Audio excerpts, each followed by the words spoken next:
இலங்கையில் அளப்பரிய ஆன்மீக சேவையாற்றிய சுவாமி விபுலானந்தர் அவர்களுடைய அழகான பாடல் வரிகளை பார்ப்போம். வெள்ளை நிற மல்லிகையோ வேறெந்த மாமலரோ வள்ளல் அடியிணைக்கு வாய்த்த மலரெதுவோ, வெள்ளை நிற பூவும் அல்ல வேறெந்த மலரும் அல்ல உள்ள கமலமடி உத்தமனார் வேண்டுவது. இறைவன் நம்மிடம் வேண்டுவது என்ன என்ற கேள்விக்கு உள்ள தூய்மை என்பதை விடையாக தருகின்றார். இந்த தூய்மையான இதயம் என்று நாங்கள் சொல்லும்போது 6 விதமான எதிரிகளிலிருந்து நீங்கிய மனம் என்று சொல்லலாம். அவையாவன காமம், குரோதம், லோபம், மோகம், மதம், மாத்சரியம்.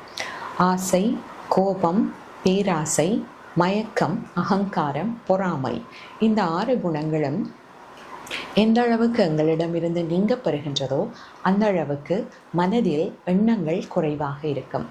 மனதில் எந்த அளவுக்கு எண்ணங்கள் குறைவாக இருக்கின்றதோ அந்த அளவுக்கு மனம் அமைதியாக இருக்கும். எந்த அளவுக்கு மனம் அமைதியாக இருக்கின்றதோ அந்த அளவுக்கு இறை பிரதிபலிப்பை நாம் உணரக்கூடியதாக இருக்கும். நன்றி.